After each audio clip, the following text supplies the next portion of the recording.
வழக்கறிஞர் as Lawrence. நான் தமிழக மக்கள் முன்னேற்ற கழக மத்திய மாவட்ட செயலாளராக இருக்கிறேன். தூத்துக்குடியில் பார்த்திங்கன்னா இப்போது சமீப காலமாக கப்பல் கட்டுத்தளம் வருது, அது வரையிருக்கிறோம். அது ஆனால் அந்த கப்பல் கட்டுத்தளம் இருக்கிற இடம் தான் சரியான இடம். ஏன்னு சொன்னால் அவங்க கப்பல் கட்டுத்தளம் மேற்கொண்டிருக்கிற இடம் ஒட்டுமொத்த உப்பளங்களை இருக்கிற இடம். அந்த உப்பளங்களை அழித்து கப்பல் கட்டணுங்கிற ஒரு எண்ணத்தில் இருக்கிறாங்க. அது மிகவும் கண்டிக்கத்தக்கது. முயல்தீவு பக்கத்தில் பார்த்தீங்கன்னா அது 1500 ஏக்கருக்கு மேலே இடம் இருக்குது.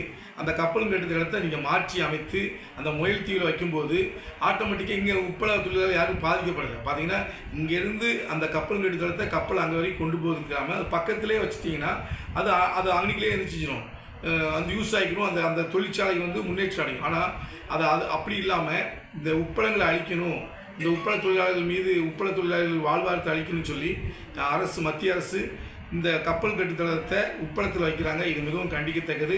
அதை அகற்றணும். அவர் அகற்றலைன்னு சொன்னால் நான் சார்ந்திருக்கிற தமிழக மக்கள் முன்னேற்ற கழகத்தின் சார்பாக மிகப்பெரிய அளவில் போராட்டம் நடத்துவோம்னு சொல்லி இதன் மூலம் தெரிவிக்கிறேன்.